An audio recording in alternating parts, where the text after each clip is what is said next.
Bonjour à tous nos participants. Bienvenue sur ce nouveau webinaire Newstank RH et RH Matin avec nos partenaires Indeed et Médiamétrie. Nous allons aborder en votre compagnie un thème fédérateur pour les acteurs de l'écosystème RH, site d'emploi, la bataille de l'audience Internet. Alors, d'un point de vue journalistique, c'est naturellement très intéressant, mais vous allez vous rendre compte également que c'est passionnant aussi pour les acteurs de l'emploi, que ce soit pour les moteurs, les job boards, les plateformes ou les portails de services RH. Chaque jour, 2,8 millions de personnes consultent les sites et applications de recherche d'emploi. Et nous allons scruter avec vous, du coup, l'audience, les profils, les écrans, les usages. Nous allons décortiquer tous ces indicateurs pour mieux cerner les dynamiques d'audience Internet. Pour cela, nous allons nous appuyer sur la mesure d'audience Internet globale de Médiamétrie. Et nous allons du coup dresser le bilan des usages digitaux sur le secteur de l'emploi sous différents angles. Combien de Français visitent ces sites chaque jour, chaque mois? Quels sont les acteurs principaux? Quels sont ceux qui attirent le plus de visiteurs exclusifs? Quel est le profil de leur audience et combien de temps les internautes passent-ils sur cette catégorie de sites sur leur surf global? Pour ce webinaire que j'ai le plaisir d'animer, nous avons 3 intervenants. Eric Gras, qui est expert du recrutement et du marché de l'emploi pour Indeed France, que nous accueillons régulièrement sur nos webinaires. Eric, est-ce que tu peux nous donner quelques éléments sur ton parcours? Oui, bonjour et bienvenue à tous. Moi, ça fait une vingtaine d'années que je suis dans le monde des ressources humaines et du recrutement, donc un passionné. Je suis tombé dedans quand j'étais petit. Ça fait 6 ans que je suis chez Indeed et en ma qualité d'expert du marché de l'emploi, mon objectif, c'est d'aider les entreprises à mieux comprendre les comportements des candidats à travers l'analyse de nos données en France et à travers le monde, puisqu'il y a des tendances qui bougent régulièrement selon les pays et les zones géographiques, sachant qu'Indeed est la première plateforme d'emploi dans le monde présente dans plus de 60 pays et plus de 28 langues.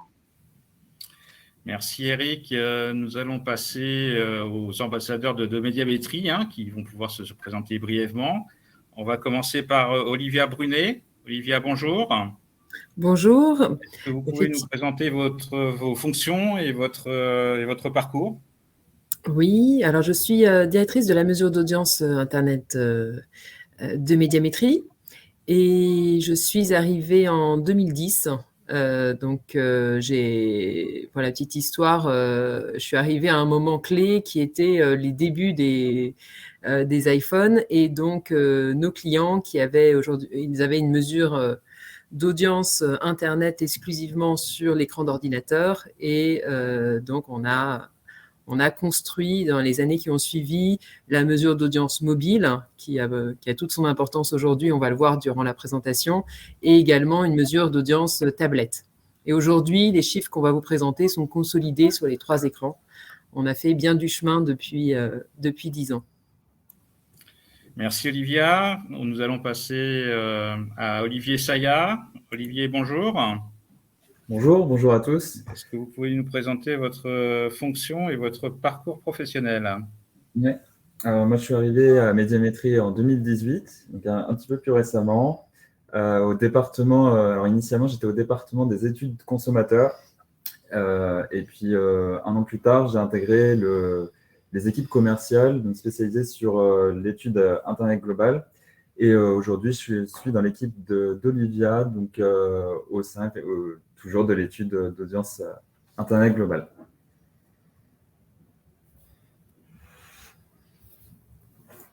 Philippe? On ne t'entend plus, Philippe.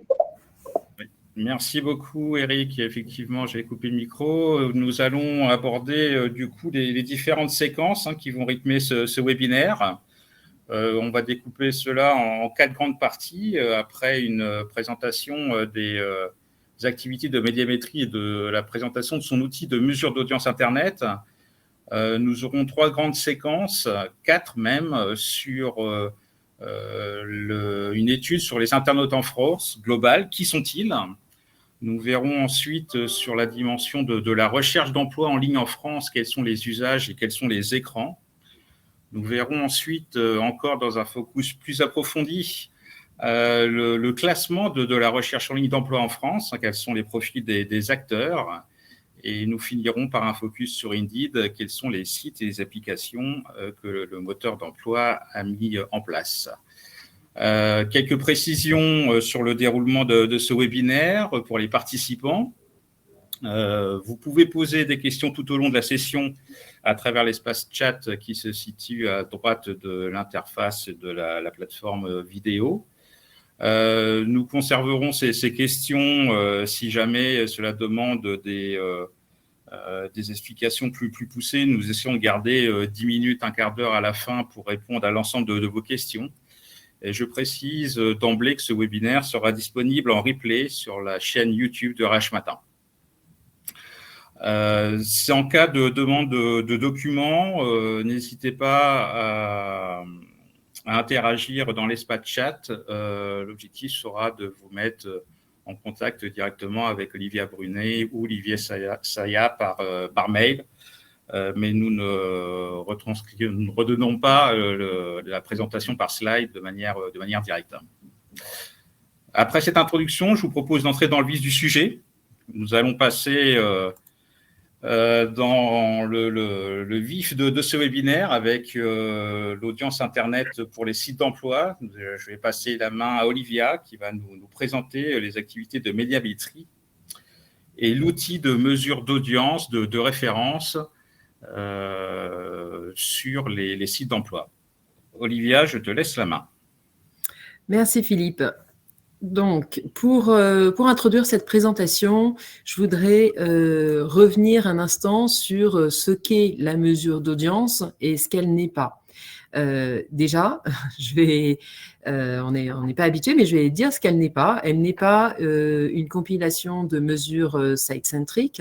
Donc, on se distingue bien d'outils dont vous pouvez avoir l'habitude tous, qui sont les mesures site-centriques, que ce soit Google Analytics, AT Internet, Omniture ou autre, ou Wizistat. Cette mesure d'audience Internet globale, elle est complémentaire de ces outils. Elle n'est pas non plus une étude en déclaratif, comme il peut en exister, où on interroge donc un échantillon représentatif de la population française sur leurs usages. Là, il ne s'agit pas, le déclaratif n'intervient absolument pas. On est donc sur une mesure automatique, basée sur un panel composé de plus de 25 000 individus panélistes.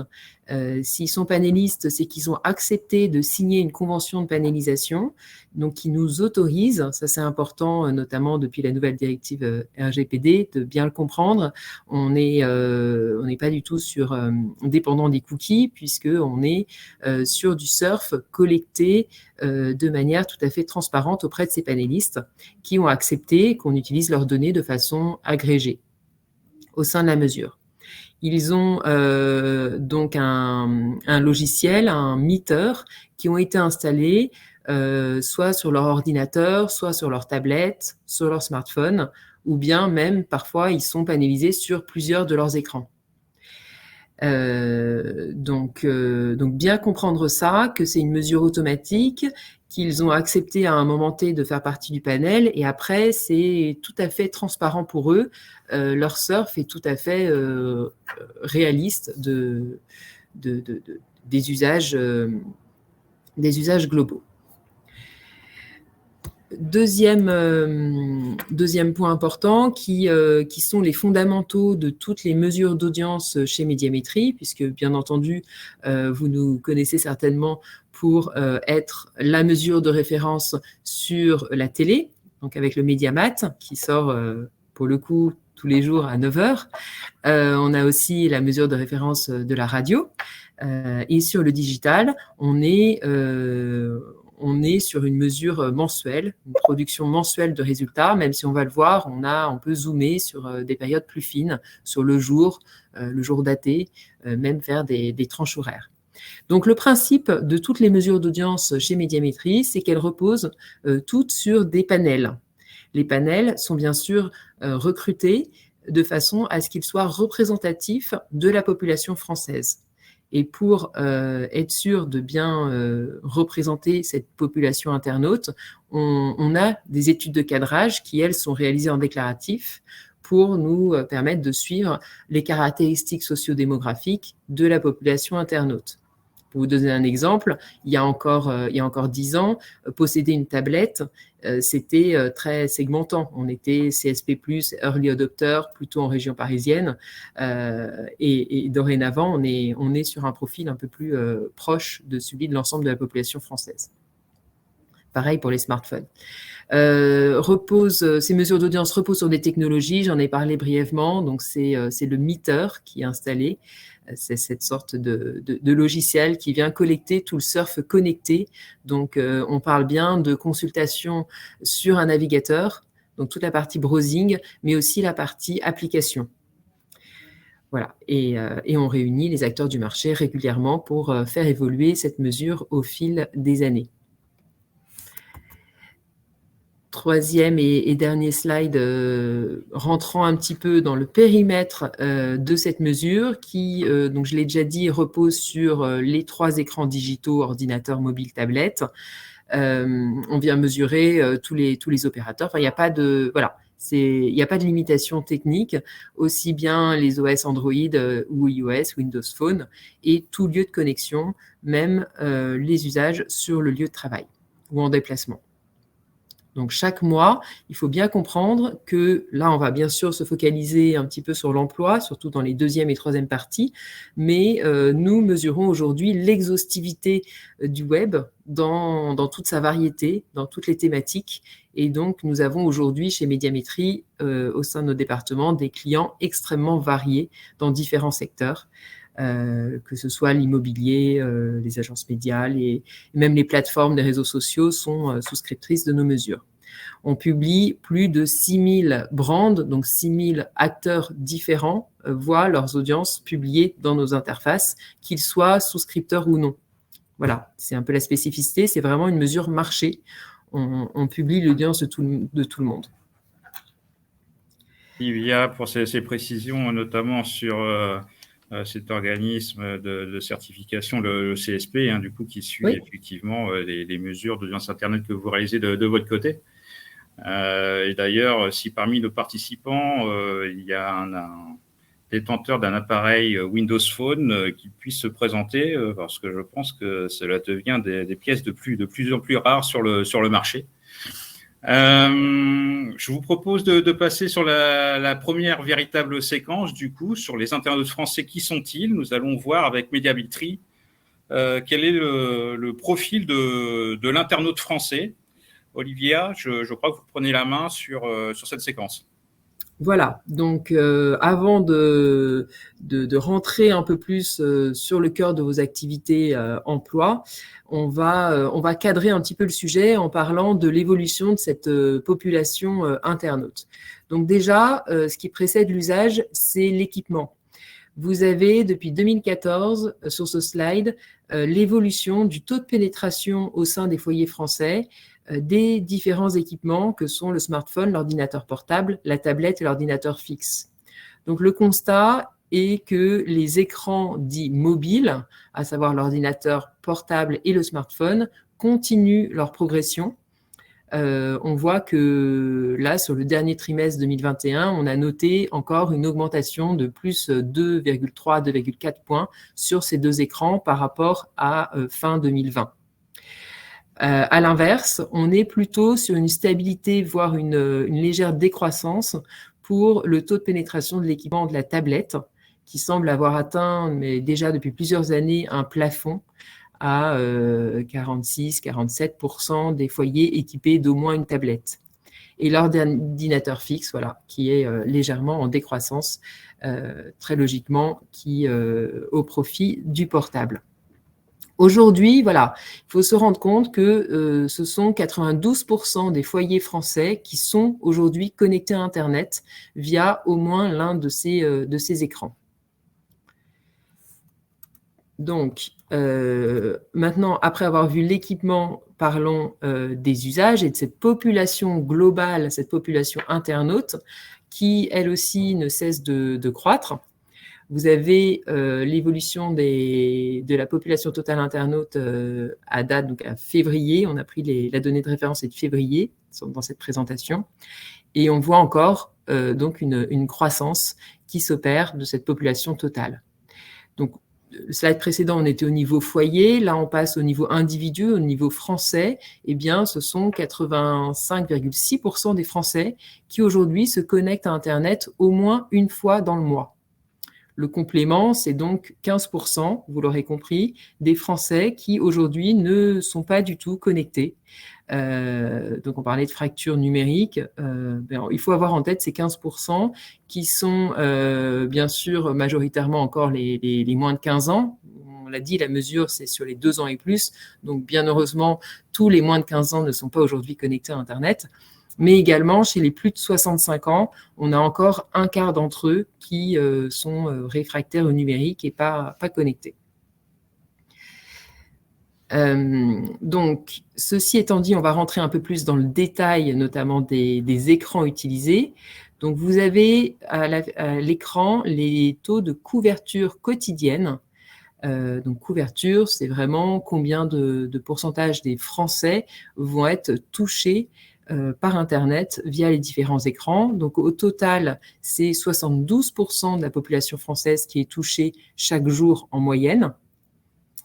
Donc, à mettre au regard du 85 que je vous présentais, mais qui était au niveau mensuel. Là, c'est chaque jour en moyenne, il y a 72% des Français qui vont avoir une connexion. Et par écran, on voit que le mobile domine majoritairement avec 62% de couverture France entière versus 31% pour l'ordinateur et la tablette. Et encore une fois, on voit que le taux global des 72% est plutôt stable, mais il y a une croissance encore du mobile et une décroissance de l'ordinateur et de la tablette. Donc, le mobile, toujours plus utilisé, on va y revenir. Oui, c'est effectivement une tendance de fond, hein, Olivia, sur l'usage de l'Internet mobile via l'essor des modèles de smartphones, naturellement, qui a poussé au développement des usages sur les terminaux mobiles. C'est naturellement une tendance de fond que l'on observe depuis 10 ans, voire 15 ans. Voilà, c'est une tendance de fond, même si on verra après les spécificités du marché de l'emploi dans les parties qui vont suivre. Là, vraiment, encore une fois, c'est l'ensemble des usages Internet, quels qu'ils soient. Autre indicateur dont on dispose dans la mesure et qui vient cette fois-ci mesurer l'engagement des internautes, très intéressant à suivre, c'est le temps passé. Donc, le temps passé qu'on mesure très précisément toujours via Nomiteur, temps passé à la fois sur la partie site ou la partie application. Eh bien, ce temps de surf quotidien, il est en très légère baisse par rapport à 2021, février 2000, mais très peu. En moyenne, tout Français confondu, qu'il soit connecté ou pas, on est à 2h25 de connexion aux écrans Internet. Et ce temps passé au global, comment il se répartit par écran? Eh bien, il y a 1h45 consacré au mobile, 16 minutes la tablette, 24 minutes l'ordinateur. Et ce qui est intéressant de voir, c'est que cette répartition et même ce temps passé, ce temps de surf global, n'est pas le même suivant les tranches d'âge.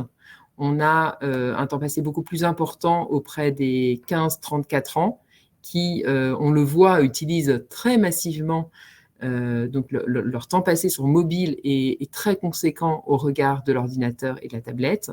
Et 35-49 ans, c'est un petit peu moins vrai. Et chez les 50 ans et plus, c'est encore moins vrai. Et on a l'ordinateur qui prend un petit peu plus de temps qu'auprès des autres tranches d'âge. Donc les 15-34 ans, Olivia, du coup, on est bien d'accord, c'est bien la fameuse génération Z. Oui, alors là, on englobe, on a aussi le détail, on va y revenir, entre les 15-24 ans qui ne sont pas exactement le même usage que les 25-34 ans qui sont, eux, rentrés dans la vie active. Et pour le secteur de l'emploi, c'est très important de faire cette distinction. On va la faire un peu plus tard. Toujours sur l'indicateur de temps passé, voir comment il a évolué au cours des 4 dernières années. Donc, bien sûr, il a progressé de manière assez conséquente. Mais ce qui est intéressant de voir, c'est comment ça se répartit par écran. Et on voit que la tablette, le temps sur la tablette est relativement stable au fil des années. On est là en février 2022 à 16 minutes. L'ordinateur également, c'est stable avec une très légère baisse. On est à 24 minutes en février 2022 et le mobile 1h45. Donc si vous voulez retenir un chiffre, c'est que près des 2/3, 67% de nos temps de surf quotidiens, de nos usages Internet, sont réalisés sur le mobile. Et il y a 4 ans, on était à 40%. Voilà. Donc cette croissance du temps passé sur Internet est bien sûr tirée par le mobile. Merci Olivia pour cette séquence. Et ce qui est très intéressant avec Médiamétrie, c'est que l'on dispose de données réactualisées. Donc du coup, c'est vraiment des chiffres, les plus récents que nous transmet Médiamétrie. Et c'est vraiment très, très passionnant. Je vous propose de passer sur la séquence numéro 2, sur la partie de la recherche d'emploi en ligne en France. On rentre de plus en plus dans le cœur du sujet de ce webinaire. Quels sont les usages, quels sont les écrans? Olivier, je crois que vous prenez la main sur cette partie. Merci Philippe. Premièrement, pour mettre un petit peu de perspective à la catégorie emploi-carrière sur Internet, sur les comportements des Français sur Internet. Ici, on peut voir les audiences des différentes catégories qui sont assez plébiscitées en France en février 2022. Donc, Olivia nous le disait tout à l'heure, on a 54 millions de visiteurs uniques en France en février 2022. Et parmi ces 54 millions, il y a 50 millions de personnes qui vont, sans surprise, sur les réseaux sociaux, 49,7 sur les acteurs de la vidéo comme YouTube, et on oscille autour des 45 millions aussi pour les sites marchands généralistes comme Cdiscount, Amazon, les messageries instantanées comme WhatsApp, les sites d'actualité et les jeux en ligne. Cependant, la catégorie emploi-carrière, elle n'est pas en reste puisque tout de même 21 millions, donc plus de 21 millions de Français se sont rendus sur un site emploi-carrière en février 2022, ce qui représente tout de même plus d'un tiers de la France. Donc, c'est quand même pas mal. Alors, ce qu'il faut savoir, c'est que selon la nomenclature Médiamétrie Net Ratings, la catégorie emploi-carrière donc inclut bien évidemment les sites de recherche d'emploi en ligne comme Indeed, Région Job ou la catégorie emploi du Bon Coin, mais seulement la catégorie emploi du Bon Coin. Également les sites d'information liés à l'emploi comme Jury Travail et Pôle emploi également. Alors, et n'inclut pas LinkedIn puisque LinkedIn est catégorisé selon notre nomenclature de réseau social. Sachant que dans cette catégorie, donc Pôle emploi étant quand même un acteur assez particulier, si on enlève Pôle emploi de la catégorie emploi-carrière, on atteint un chiffre à 17 millions d'utilisateurs sur la catégorie en février 2022. Donc maintenant, si on regarde un petit peu plus dans le détail de l'historique de la catégorie emploi-carrière en France, ici, vous allez pouvoir voir trois courbes d'audience. Donc, c'est bien les audiences mensuelles de cette catégorie. Donc, en gris, vous voyez 2019, en rouge 2020 et en violet 2021. Déjà, ce qu'on peut voir, c'est que ces audiences-là sont assez soumises à une saisonnalité, donc elles vont fluctuer en fonction de la période de l'année. Donc là, par exemple, on peut voir qu'en août, déjà, il y a quand même un creux avec une reprise assez importante en septembre.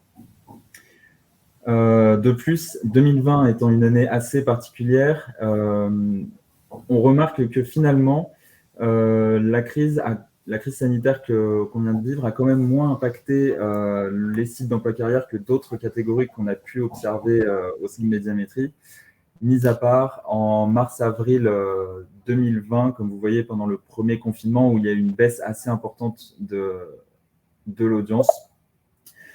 Sur le reste, on voit que les trois courbes sont quand même assez superposées, donc la crise sanitaire a eu un petit peu moins d'impact sur la catégorie emploi-carrière que sur d'autres sur d'autres catégories.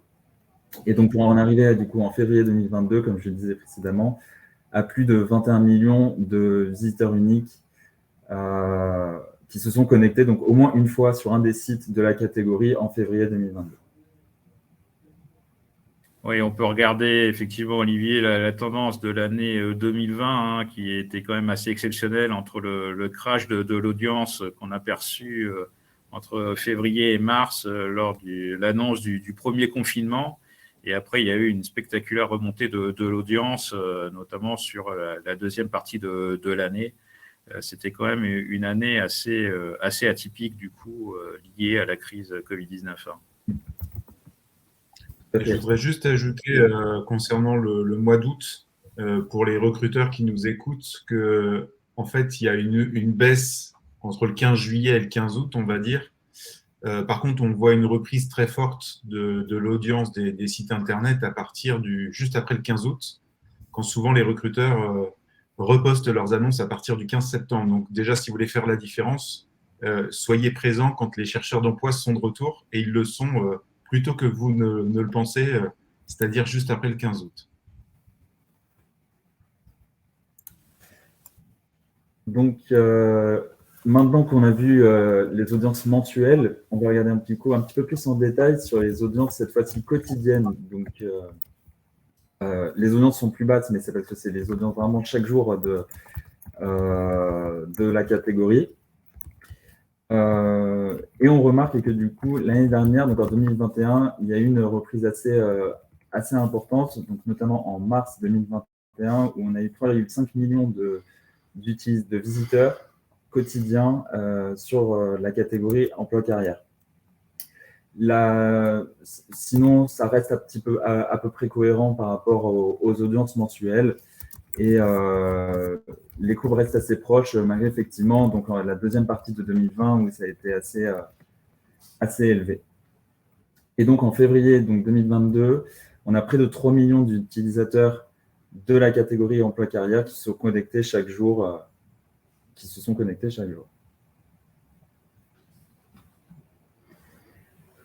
Alors maintenant, une fois qu'on a vu les audiences jour moyen, donc les audiences quotidiennes moyennes de la catégorie emploi-carrière, maintenant on s'est intéressé aux audiences en fonction du jour de la semaine. Donc sur cette slide, vous pouvez voir à gauche l'indice de fréquentation en fonction du jour de la semaine d'Internet au global, où là, il y a très très peu, voire pas du tout de disparité en fonction du jour. Et les Français se connectent indépendamment du jour à Internet à peu près à la même fréquence. Et ce qui est intéressant, c'est de voir que sur la catégorie emploi-carrière, là, on voit une disparité et une hausse de la fréquentation, notamment en début de semaine. Donc les 3 premiers jours, lundi, mardi, mercredi, on voit que c'est quand même beaucoup plus fréquenté, que les sites emploi-carrière sont plus fréquentés par rapport à la fin de semaine, même à partir du vendredi, et encore moins le week-end.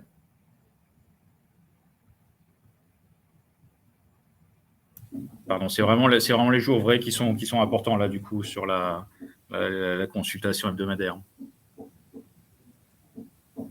Les premiers jours les premiers jours de la semaine sont beaucoup plus importants, tandis que sur le week-end, ça reste. Alors, l'écart n'est pas non plus très très important, mais on voit quand même que la consultation est plus fréquente, plus importante au début de la semaine. Et du coup, toujours dans cette logique d'entonnoir, si on va encore plus regarder les usages et les fréquentations de visite de la catégorie emploi-carrière, cette fois-ci, vous pouvez voir la fréquentation par heure sur une journée type. Donc là, on peut voir que c'est plutôt en milieu de matinée qu'il va y avoir le plus de fréquentation sur la catégorie. Donc, entre 9h et 11h, en moyenne, il va y avoir 330 000 visiteurs uniques de la catégorie par heure. Ensuite, en milieu de journée, il y a une sorte un petit creux. Et entre 17 et 18h, là, il y a une reprise un petit peu en fin d'après-midi pour qu'ensuite, ça redevienne sur des audiences plus moyennes. Est-ce qu'on pourrait imaginer, Olivier, que les moments privilégiés de consultation sont liés au rafraîchissement des bases de données, des offres d'emploi sur les sites d'emploi? Oui, c'est possible sur ce genre de choses. C'est aussi peut-être lié aux envois des newsletters à certaines heures. Peut-être qu'il y a certains job orders qui envoient effectivement certaines newsletters à des heures fixes, donc peut-être en début de matinée ou peut-être en fin d'après-midi. Ou alors peut-être que les utilisateurs reçoivent ces mails à une certaine heure, mais ont l'habitude de l'ouvrir plutôt en début de matinée et plutôt en fin d'après-midi, de regarder ces mails et de voir du coup ces annonces, de cliquer sur la newsletter et ensuite d'arriver sur le site de recherche. J'en profite pour faire une courte parenthèse avec Eric à propos d'Indeed. Comment faites-vous du côté d'Indeed pour rafraîchir votre base de données? C'est une très bonne question. En fait, rappelez que nous, on est un agrégateur, donc on aspire toutes les offres d'emploi qui existent sur le marché, on les qualifie, on les dédoublonne, et ça se rafraîchit 6 fois toutes les 24 heures. Donc 6 fois par jour, vous allez avoir des nouvelles offres qui vont apparaître. Merci Eric. On continue, Olivier, du coup, avec la présentation des slides. Ouais. Donc, une fois qu'on a vu les fréquentations en termes de jours de la semaine et d'heures, maintenant, on va regarder comment les utilisateurs vont consulter les sites de recherche d'emploi. Donc, ici, vous avez la répartition du temps de surf en fonction de l'écran, donc du device utilisé. Et à gauche pour nos comportements d'Internet en général, à droite pour la catégorie emploi-carrière. Donc, Olivia nous le disait déjà tout à l'heure, le mobile a une très très forte place dans les usages d'Internet en général, avec près de 3/4 du temps passé qui est utilisé via le mobile. Pour la catégorie emploi-carrière, l'ordinateur est encore assez complémentaire du mobile, bien que maintenant ce soit équivalent. Donc, il y a 49% du temps passé qui est utilisé sur mobile et 49% du temps passé qui est utilisé via l'ordinateur. Ça peut probablement s'expliquer du fait que on n'est pas tous encore très à l'aise à éditer son CV et à l'envoyer sur un job board avec notre mobile. Donc, l'ordinateur reste quand même assez important pour certains utilisateurs.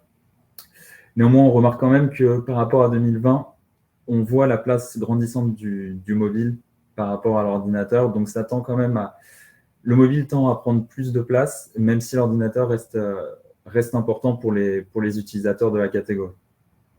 C'est là où c'est important de comparer avec d'autres pays, parce qu'en fait, souvent on remarque quand on analyse de près, par exemple, le taux de clic qui se fait via mobile et le taux de candidature qui se fait via mobile est beaucoup plus faible. En fait, la difficulté majeure, c'est que beaucoup de sites d'emploi, beaucoup de sites carrières d'entreprise n'intègrent pas un parcours candidat qui permet de le faire via le mobile. Donc, on voit bien un début de surf qui se fait principalement par le mobile, notamment sur Indeed, où c'est 60% du trafic qui est mobile. Et on voit que ça décroît fortement sur la capacité, en effet, à postuler dès lors qu'il faut obligatoirement indexer un CV, parfois même une lettre de motivation. C'est tout simplement pas possible ou très compliqué de le faire via le smartphone. Tout à fait.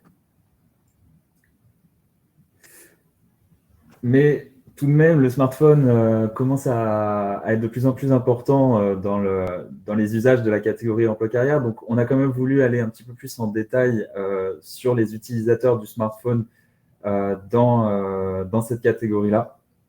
Donc, sachez qu'il y a 15,2 millions d'utilisateurs de smartphones pour la catégorie emploi-carrière. Donc, parmi ces 15,2 millions, il y a 13,8 millions qui se servent de leur téléphone pour aller sur des sites mobiles. Donc, les sites mobiles, il faut bien les comparer aux applications natives. Donc, si je prends l'exemple d'Indeed, le site mobile serait donc Indeed lorsqu'on va sur Google Chrome ou Safari, à mettre en face de l'application qu'on peut télécharger via l'App Store ou via le Google Play. Donc, il y a 13,8 utilisateurs visiteurs uniques de sites mobiles et 4,7 millions d'utilisateurs d'applications mobiles en février 2022.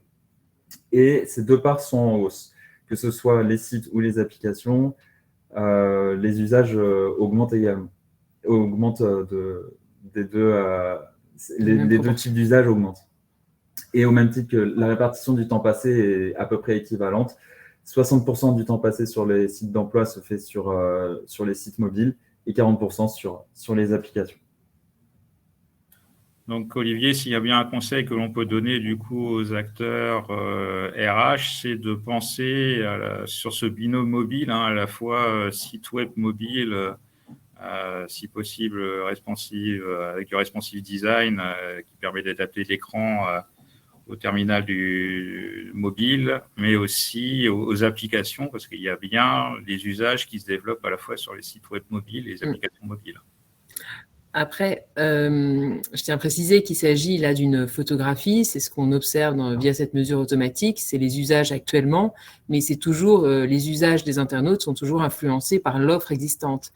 Et peut-être que c'est ce qu'on disait tout à l'heure, le fait que les applications ne rendent pas un service optimal par moment, qui fait que l'utilisateur se privilégie la partie site.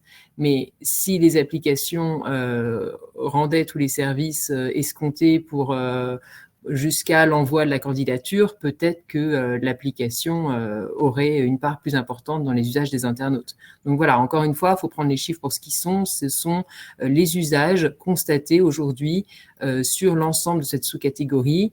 Et bien sûr, on va rentrer un peu dans le détail des acteurs après, mais il y a des situations très variées d'une plateforme à l'autre. D'ailleurs, on a fait des tests entre un parcours candidat classique et un parcours candidat totalement mobile, sur Indeed notamment, mais je suis sûr que certains concurrents l'ont fait aussi.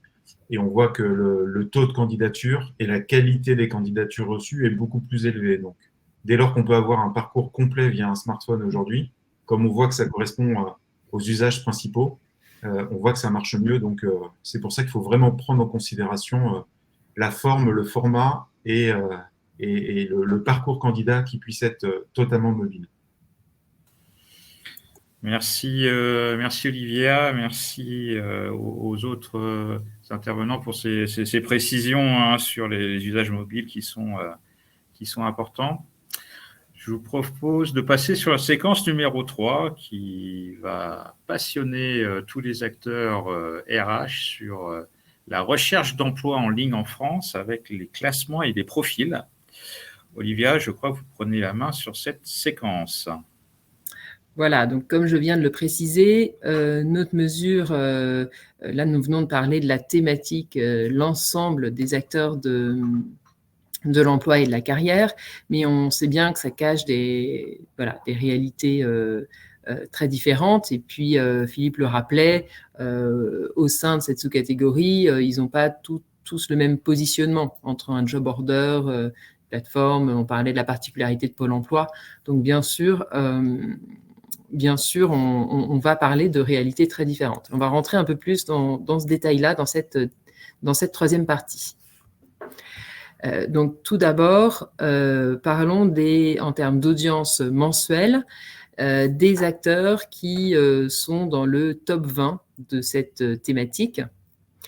Donc, on est là sur des audiences mensuelles. Donc, c'est au moins une connexion sur le site ou sur l'application pour ces acteurs-là au cours du mois.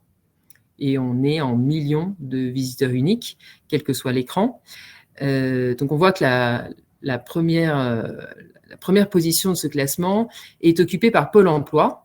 Donc, bien sûr, un acteur de la sphère publique qui donc a des spécificités liées à la recherche d'emploi, avec des personnes en recherche amenées à se connecter régulièrement à ce portail pour actualiser, pour accepter, refuser des offres.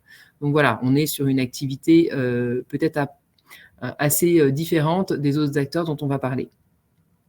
Et le site de l'APEC fait effectivement partie de cette sous-catégorie. Ils arrivent en 14e position avec 0,7 millions de visiteurs uniques. Donc, si je commente ce classement, effectivement, si on exclut Pôle emploi, on est à 17,4 millions de Français qui ont visité au moins un site emploi. Vous vous souvenez des 22 millions présentés par Olivier, qui incluait donc Pôle emploi. En l'excluant, on descend à 17,4. Et dans le top 3, on a donc Indeed, Région Job et Le Bon Coin. Attention, dès qu'on parle du Bon Coin dans cette présentation, on parle uniquement de la rubrique emploi, donc l'utilisation du Bon Coin pour sa section petites annonces emploi, bien sûr, exclusivement. Sinon, les audiences globales de la plateforme Le Bon Coin sont beaucoup, beaucoup plus élevées, bien entendu. Et voilà. Donc, du coup, oui, c'est passionnant, hein, parce qu'il faut quand même préciser que c'est le paysage des sites d'emploi en février 2022. Donc, ce sont les données les plus rafraîchies que Médiamétrie nous présente en l'état actuel. Voilà, donc nous sommes effectivement, nous sommes début avril, dans 2 semaines, nous publierons les résultats du mois de mars, mais à date, les données les plus récentes sont celles de février. Et donc sur ce top 20, on peut voir clairement du coup les différents approches des portails et des sites d'emploi, que ce soit des sites d'emploi généralistes, des sites d'emploi spécialistes, avec parfois des segmentations qui sont très particulières. Je pense notamment avec le top 20 sur emploipublic.fr, l'APEC, naturellement, qui se concentre sur les cadres. Et donc, cela nous permet d'avoir une vue à un instant T sur l'audience Internet des sites d'emploi. Et là, du coup, c'est le panorama pour février 2022. Voilà. L'objectif, c'était en effet de montrer aux recruteurs où sont les internautes aujourd'hui, sachant que d'un mois sur l'autre, le classement évolue assez peu. Par contre, d'une année sur l'autre, il peut évoluer. Et en fait, le marché du recrutement a été tellement stable pendant des années que certains continuent à avoir les mêmes réflexes qu'il y a 2 ans ou 3 ans. Et pour le coup, le panel a complètement changé. Et je fais souvent le parallèle avec la télé. C'est comme si vous continuiez à investir dans vos pubs sur les mêmes chaînes télé qu'il y a 5 ans ou 10 ans, alors qu'on voit qu'aujourd'hui, les audiences ont été bousculées. Et même les usages, si on prend les plateformes de vidéos en ligne, etc. Donc, c'est important pour les recruteurs de savoir où est l'audience et de se rafraîchir régulièrement pour réussir à cibler les bons candidats là où ils sont. Olivier et Olivia, une question qui apparaît sur l'espace de chat, de discussion avec les participants. Est-ce que ce classement évolue de manière importante mois par mois ? Non, on n'a pas de classement profondément modifié d'un mois sur l'autre. Après, ils évoluent tous un peu de la même façon. Il y a des mois, on l'a vu un petit peu tout à l'heure, sur la sous-catégorie emploi, où on voit que il y a des audiences plus élevées, mais plus élevées dans ce cas-là un peu pour tous les acteurs. Le ranking n'est pas radicalement différent d'un mois sur l'autre. Mais vous voyez bien qu'à partir de la 10e position, on est sur des audiences assez proches, de la 10e à la 20e position. Donc, bien entendu, à ce niveau-là, il peut y avoir des changements de ranking d'un mois sur l'autre. Mais voilà, le top 5, n'évolue pas beaucoup. Top 4. Marche, merci. Olivia, je vous propose de continuer la présentation des slides. Voilà. Oui, alors je vois qu'il y a beaucoup de questions sur LinkedIn quand même. Donc effectivement, LinkedIn aujourd'hui, comme le disait Olivier, est considéré dans notre nomenclature, puisqu'on vient scanner le contenu de tous les sites et les ranger dans des thématiques. LinkedIn aujourd'hui est considéré comme un réseau social, une plateforme de réseau social, donc dans une autre thématique. Donc nous avons l'audience de LinkedIn par ailleurs, mais elle n'est pas inclue dans ce top. Et Facebook également est donc une plateforme de réseau social. Pas inclus dans ce top non plus. D'où l'intérêt de mettre en place un ATS et de traquer d'où viennent vos candidatures, que ce soit à travers les sites d'emploi ou ailleurs. L'objectif pour vous, recruteurs, c'est de dire j'investis quoi sur quel support et d'où viennent les candidats. Donc, c'est vrai que si vous ne traquez pas, c'est compliqué. Même si vous vous basez uniquement sur les chiffres médiamétrie, vous pouvez avoir un site qui a beaucoup moins d'audience, mais qui va vous apporter 100% de candidats de qualité. Donc, il y a la quantité et la qualité. Et donc, il faut regarder aussi le niveau d'investissement. Et donc, c'est important de pouvoir traquer d'où viennent vos candidatures. Je fais la pub pour les ATS, pour le coup, c'est pas mon job, mais on sait que les entreprises les plus performantes sont dans cette démarche de tracking à outrance pour optimiser les investissements. Voilà. Et donc, je vois un intérêt sur d'autres acteurs qui ne sont pas mentionnés à l'écran, qui sont bien sûr inclus dans notre mesure au global. Je vous propose peut-être, je crois que dans le chat, il y a nos coordonnées à Olivier et moi. Donc, n'hésitez pas à nous envoyer vos questions. Et si ça doit faire l'objet de rendez-vous dédiés, si vous voulez creuser certaines questions, n'hésitez pas à nous recontacter par la suite. Donc, on a fait l'exercice toujours sur les acteurs dont on vient de parler, de l'audience exclusive au cours du mois. C'est-à-dire, on est allé voir les visiteurs exclusifs de ces plateformes-là. Donc, vous avez une clé de lecture. Si on prend Le Bon Coin Emploi, eh bien, 55% des visiteurs du Bon Coin Emploi sur le mois de février n'ont consulté aucun autre acteur du top 20 hors Pôle emploi. Donc en février 2022. Donc c'est la part de visiteurs exclusifs.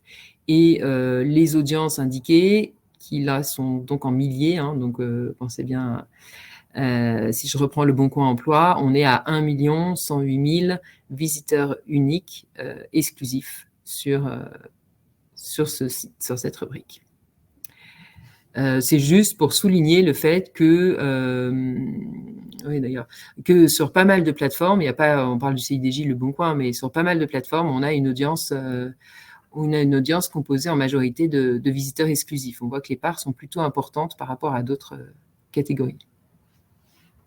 Et qui sont très variables en fonction des acteurs, du coup. D'accord. Parlons profil. Je pense que ce sont des données intéressantes puisque aujourd'hui les mesures site-centric vous permettent pas de qualifier votre audience. Vous avez certainement de la data puisque vous avez d'une part les candidats, vous avez donc les ressources humaines, les DRH qui vont se connecter. Donc vous avez peut-être un profil au global. Enfin, vous avez peut-être pas le profil justement réconcilié au global de vos visiteurs. Eh bien, donc là, nous avons toujours pris le point de comparaison qui est le total Internet, donc au global de l'ensemble des usages Internet. Sur la population internaute, on a une répartition 48-52 hommes-femmes. Et sur cette sous-catégorie emploi-carrière, on a une vraie surreprésentation, puisqu'on est à 61% des femmes. Donc un profil plus féminin. En termes d'âge maintenant, on a bien entendu des moins de 15 ans très peu représentés, donc c'est tout en bas. Le cœur de l'audience, ça va être bien entendu la population en âge de travailler, population active. Donc on est principalement sur les 25-49 ans. En tout cas, une surreprésentation par rapport à l'ensemble de la population internaute. Les 50 ans et plus sont un petit peu sous-représentés justement par rapport à l'ensemble du total Internet. Et les 15-24 sont à peu près dans les mêmes 13 versus 15, à peu près dans les mêmes proportions. Pour ce qui est de l'activité professionnelle, eh bien, pareil, on est plutôt sur une population finalement peut-être déjà en poste, qui en tout cas sont actifs. Alors attention, parce que non, parmi les CSP+, CSP-, je ne sais pas si vous êtes tous familiers avec donc catégories socio-professionnelles plus ou moins. Donc dans plus, on a les cadres et on a les professions intellectuelles supérieures et voilà, les cadres dirigeants. CSP-, on a un peu toutes les autres, on a ouvriers, agriculteurs, etc. Les chômeurs, attention, au sens de l'INSEE, on demande leur dernier emploi pour les catégoriser dans CSP+, ou CSP-, donc ils sont déjà dans cette logique-là. Et inactifs, vous avez les retraités et les élèves étudiants les fameux qui vont être captés par certaines, qui peuvent être aussi vos cibles, bien entendu. Voilà, et pour ce qui est de la répartition, donc assez grosse maille, hein, on a fait juste Île-de-France versus les régions, eh bien on est tout à fait représentatif de l'ensemble de la population internaute, il n'y a pas de surreprésentation de l'Île-de-France au global de vos sites, bien entendu, au global des sites. Donc on peut dire une audience un peu plus féminine, plus 25-49 ans et plus active.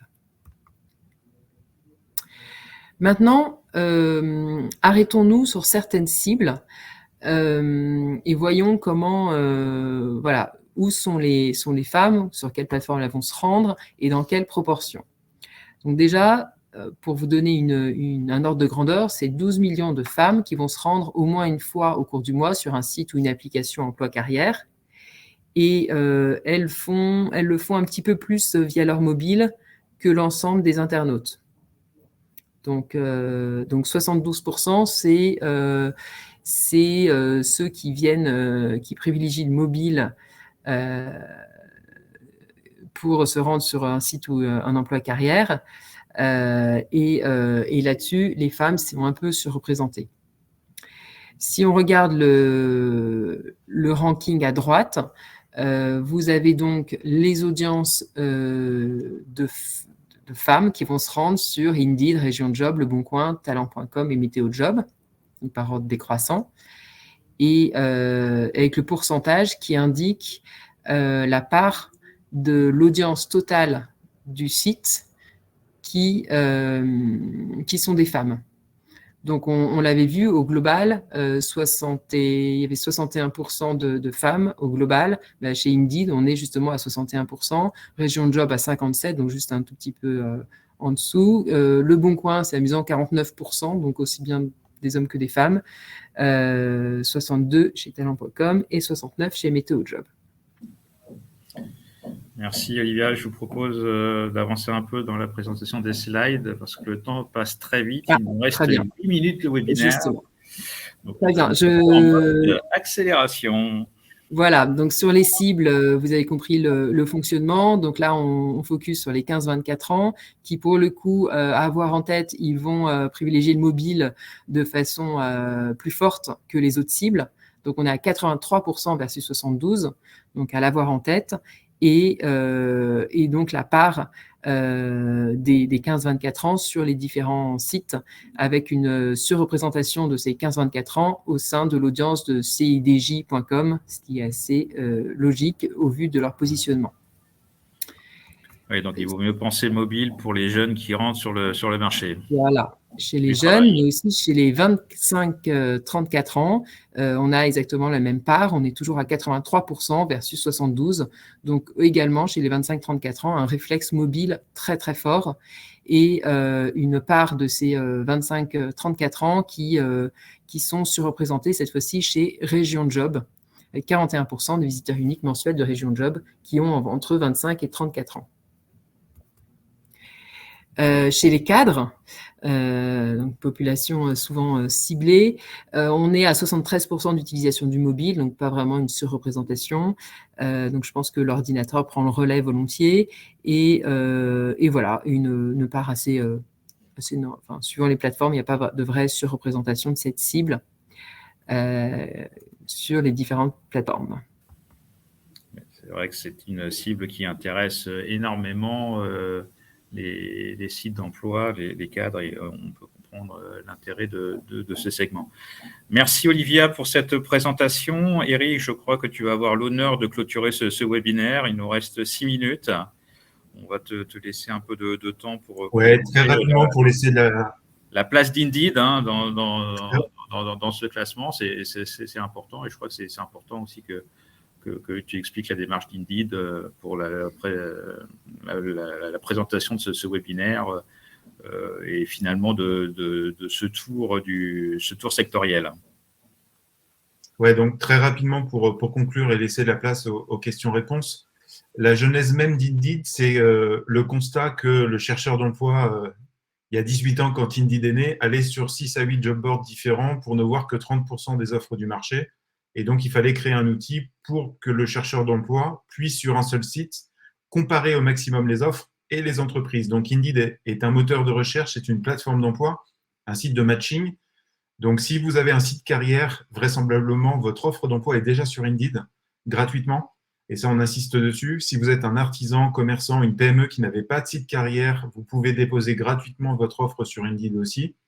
Et ensuite, notre modèle repose sur un modèle à la performance. Donc, quand vous faites ce qu'on appelle de la sponsorisation, c'est pour gagner en visibilité et ce budget ne se dépensera que si des candidats cliquent sur votre offre. Donc ça, c'est important d'avoir ce modèle en tête. Je l'ai dit tout à l'heure, on est la première plateforme d'emploi dans le monde. Et donc, si vous travaillez à l'international, vous voulez capter des talents internationaux, ou notamment avec le télétravail, si vous cherchez des talents qui sont ailleurs, c'est aussi possible de le faire à travers Indeed. Rapidement, donc, l'objectif de ce webinaire, ce n'est pas pour dire qu'on est les plus beaux, les meilleurs, les plus forts, etc. Une fois de plus, oui, on a une audience qui est plus forte. C'est lié aussi à notre modèle.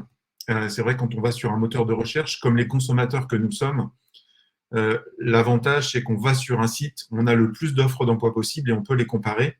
Donc, c'est ce qui explique cet écart. Une fois de plus, quand vous êtes une entreprise, il est important de traquer d'où viennent vos candidatures et de pouvoir multiplier les sources de candidats, donc de ne pas tout miser sur une seule source. Les sources sont complémentaires et donc c'est important de mesurer à la fois la quantité et la qualité des candidatures pour savoir d'où ils peuvent venir. Et j'insiste sur le mobile, je le dis à tous nos clients, en termes d'usage, on l'a vu avec Médiamétrie, c'est ancré aujourd'hui chez les consommateurs que nous sommes tous, mais également chez les candidats.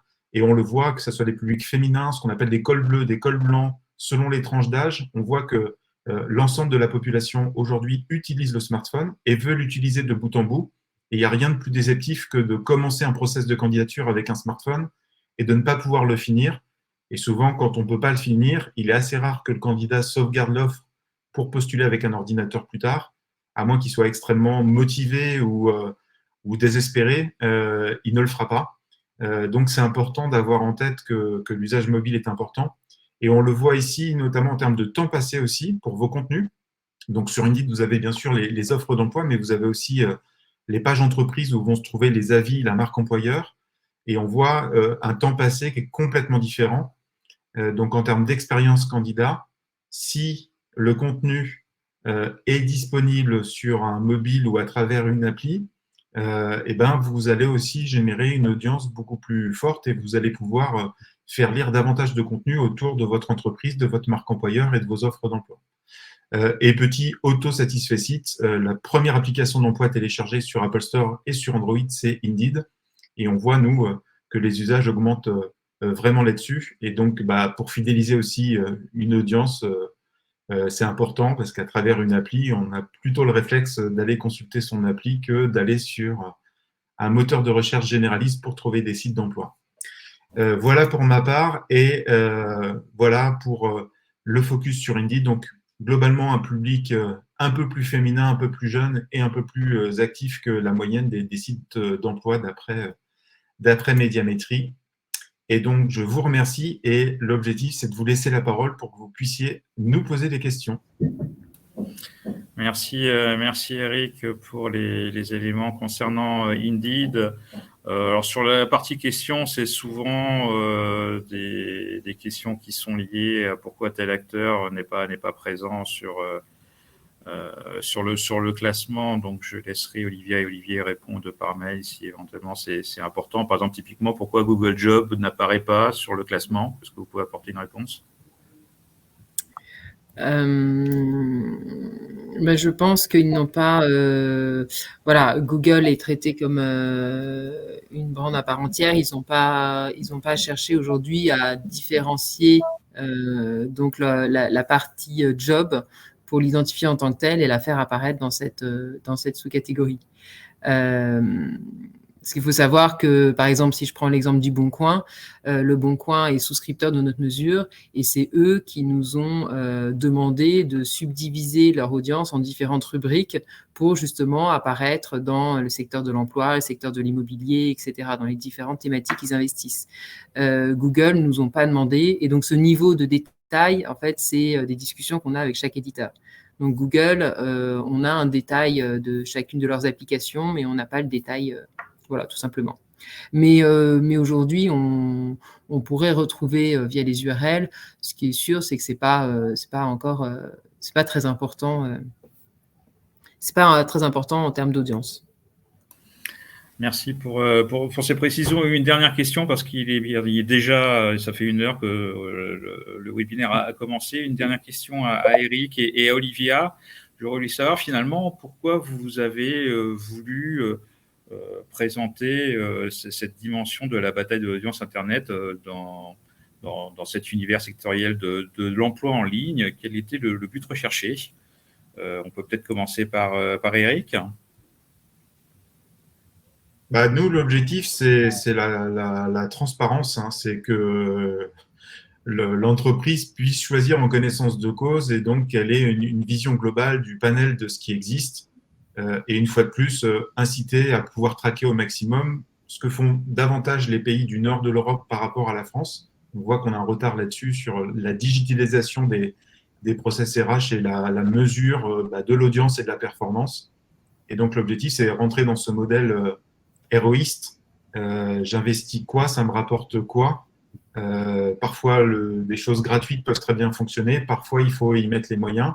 Et on voit surtout, notamment grâce à Médiamétrie, que les audiences, elles évoluent très vite aussi. Et donc, parfois, c'est le cas en ce moment, on a basculé depuis l'été dernier dans un marché candidat. On constate sur Indeed qu'il y a quasiment 40% d'offres d'emploi en plus qu'avant la pandémie.